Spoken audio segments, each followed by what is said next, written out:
Wonderful. Oh, it's okay. So, does anyone want to kick off questions to the sponsors? Come on, someone must have a question. Oh, Bevis again. Bevis is very good at questions. Be more Bevis, everyone. What is the exact first thing you look at when you get an email or a sponsorship deck? What is the thing you go straight for to look at and to start considering sponsorship? Well, so if it's a marketing team, one of the things they'll look at is the number of people. That's always a big thing for them. So if you can show that you've done an event previously and you've got 200 people there, it's an interesting. It helps them start to categorize sort of stuff as well. If I personally get one as a developer evangelist, say, well, do I know them? Have they been there? Do I know anything about it?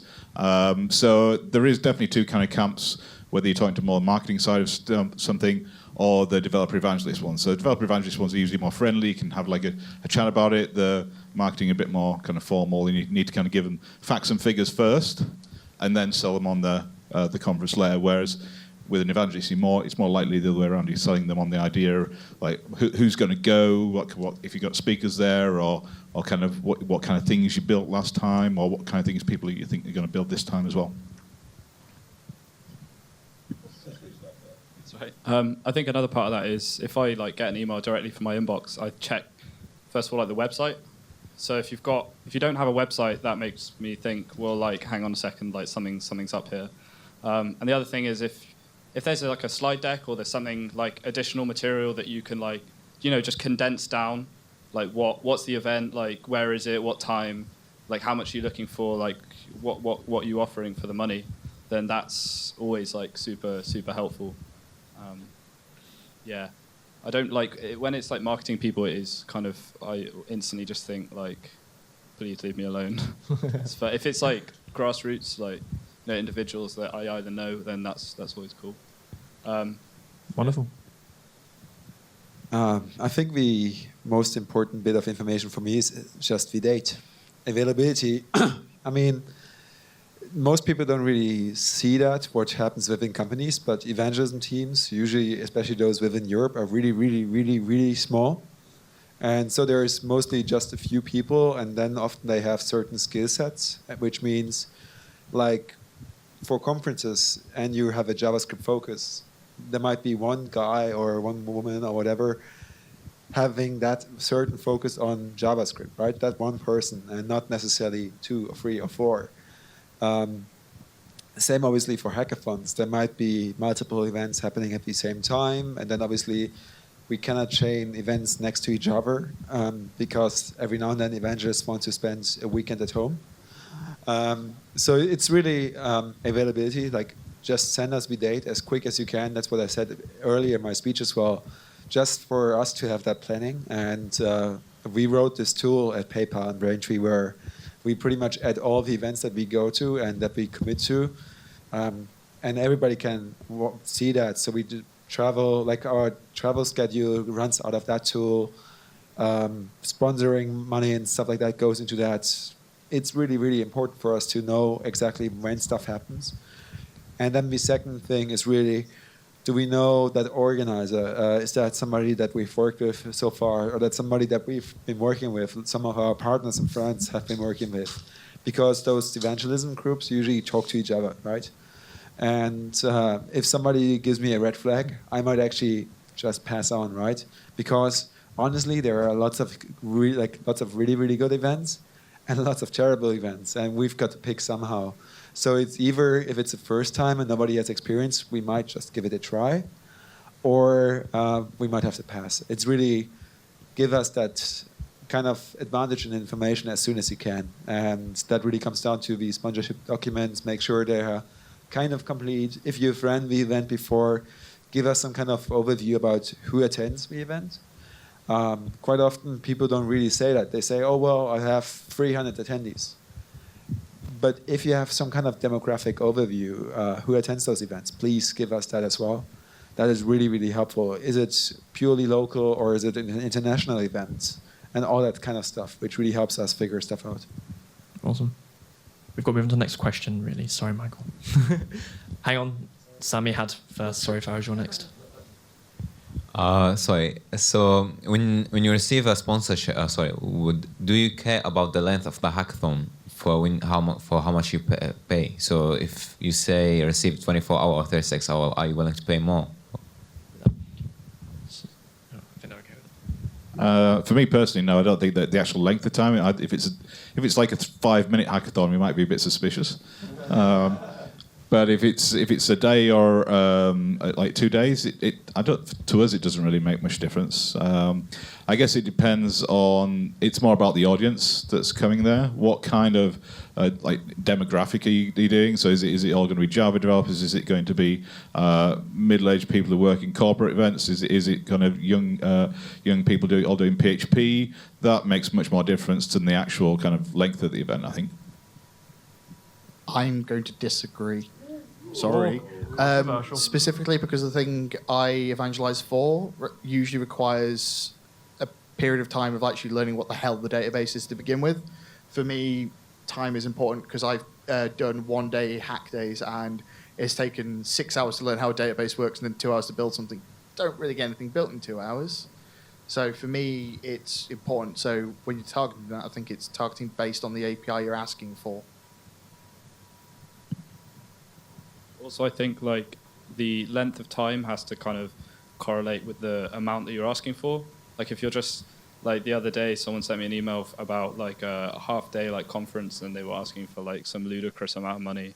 I was just like, what? Like it doesn't really correlate to kind of the length of the. If it was like a full-day conference, that would have been slightly more enticing. But try and make it add up, so I can see like. Oh, well, you have to do breakfast, lunch, dinner, that kind of makes sense. But if it's like, or if there's not even going to be food, then it, again, doesn't make a lot of sense from a sponsor perspective. And obviously, evangelism teams need to travel to the event. So it needs to be worthwhile, right? If it's a 8-hour event and it's somewhere really remote, I might actually just not do it, right? Because it might be not worth it. If it's a 24-hour hack, it might be easier to justify. Especially combined with size of the event, which is pure attendee size, right? Because a 500 people hackathon that's 10 hours long might be easier to justify to some people than, let's say, 100 people, 24-hour hackathon, right? So we always have to have those kind of conversations. Can we do both? Can we just do one and really concentrate on it? Do we send multiple people to it or not? Because the bigger a hackathon grows, the more per attendee kind of support do we also require for it. So it's really coming down to all these different factors. So I've seen some really, really awesome micro hacks as an example, like Code in the Dark events, which are really, really fun to attend. And they go on for like 3 hours. And since they didn't have too many attendees, I could still talk to most of them. But if it's a huge event and it's really, really short, I can't really talk to everybody, which is kind of my job as an evangelist. So it might not really be worthwhile. Very good point as well for the outside the weekend discussion. Cool. Faraz. I'm really curious in terms of the criteria that you would look at for, let's give an example. If 2 hackathons want you to sponsor them and you can only sponsor one, what is the criteria you will use to compare them between them in order to pick which one to sponsor? And let's say they were very similar in terms of, length of time and accessibility, like you said, a remote location, and the dates are the same. Which one would you pick? Just out of interest, Faraz, are you clashing with anyone this season? No, I'm not. No. I think, like, personally, like, I kind of split it into 2 things. There's kind of quantitative things, and then there's, like, qualitative things. So, like, qualitative things would be, like, do they have a code, like, do they have a code of conduct? Is it more like a community-oriented event? Things that are not necessarily quantifiable. Whereas with quantitative things, it's more like, how many people are going to attend, potentially that the demographic breakdown, like what do we actually get for the money that we're spending? So, for example, sometimes it's like, oh, you give us like this much and we're just going to put your logo on a banner, and you're just kind of like, well, there's no real, like we have a budget, and we kind of have to make sure that that's being spent like roughly on something that can produce like some level of output. So I guess we have to kind of look at things that we think will give us kind of a platform to like engage with people. Like, So for us, it's also product availability. So sometimes we get those invites to really amazing countries. Like I've been to Tunisia this year, and I would love to venture down deeper into Africa. But on the other hand, PayPal is not necessarily everywhere in Africa, right? So it doesn't make sense for me to go to somewhere amazing if we're not live over there, or not really engaging with the developer community at all over there at that moment. So geographic kind of factors come in there. Then again, it's really, does that site kind of look fishy to me, which is like the website test that you've mentioned before.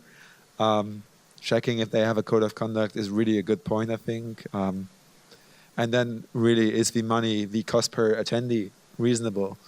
And if you offer, like, if I see that for some reason you offer lots of pizza and beer, but you charge ridiculously high amounts of money for food, there must be something wrong, right? So I for smaller events that I don't know yet, I sometimes even ask where they want to allocate the money, so that I see, do they something smart over there? Is there something really great coming out for the attendant? And that's why like those kind of grassroots events I really love, where I see those people really, really try to organize something that helps the community. Just a very quick point. So, if they are, your question says if they're two identical ones. If they are identical, all the way they run, all the costs and everything are identical. Pretty much you can't choose between them. There's two things that come down to it: is do I have a relationship with them already? Do I know them already? And then the other one finally is, well, who asked first? Because if one asked before the other one, I'm going to choose. I'm probably going to already have put that in the works. Also, it's an interesting point to ask as early as possible if you want sponsorship. If you wait too late, then yeah, we will be busy. We'll be doing other things. I mean, I encourage people to ask like 3 to 6 months in advance, or at least even if you don't know anything. So like find out who the right contact person is. Maybe start building a relationship with them, saying, well, we're going to run this event in say it's February. We're going to start running an event in September. Would you guys be interested in it? What kind of things do you want to know?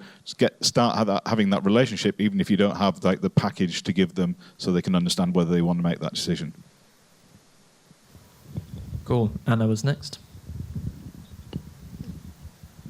What makes a sponsorship proposal?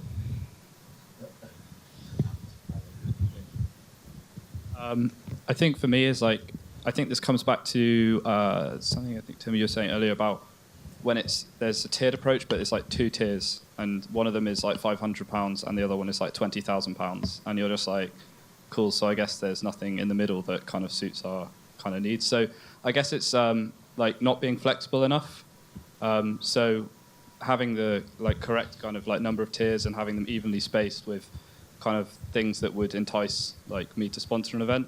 But also I think taking that flexibility thing even further, kind of being able to negotiate certain things. So I know like certain people don't like having booths. Some people like do like having booths.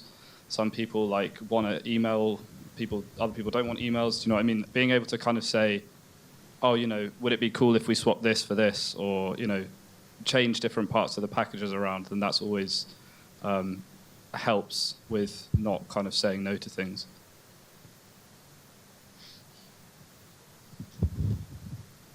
And I suppose some topics are just not of our interest. It's like we can't really justify going to that kind of thing. It might be something completely out of what we do, and we can't relate to any of our technology, or we just aren't able to come in, deliver any kind of value. We don't know how to actually give something interesting. So like an example is like sponsored talks. If somebody comes up and offers me a sponsored talk, I'd probably reject it in my mind pretty quickly, because it is a sponsored talk. It's never really received by the audience that much, because they know like people have paid for it. But there are a couple of conferences where they do really good ones. So there's a lot of little things I think that may put you off. But if it's completely outside of where you are, or if it's like, oh, can you come and sponsor it? We're having it next week. Then probably no, because I'll probably be already booked like 3 months in advance. Okay, we need to move on to the last question, Just which the I last one. think was Exclusivity. Like think about stuff like don't having like. I'm not a fan of exclusivity for sponsors, but make sure that you don't have 5 different payment APIs in there because they cannibalize each other. Oh, Michael. Crap. Okay, so we need to move on to the last question. So, not going to let Michael defend himself. So, we will continue this. Atrium left, so that's the one out of there. It just won't be on stage. So, last question from this gentleman here, please. Oh, someone.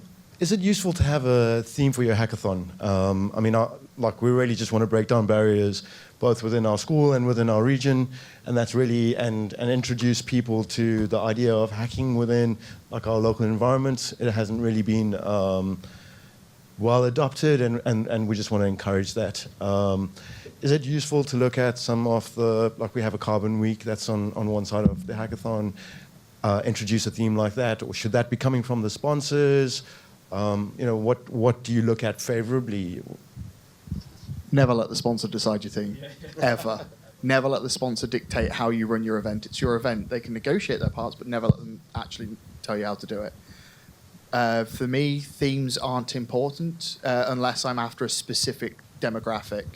So depending on who I need to talk to, a theme may be important, but for a general hack, just try not to exclude yourself is better.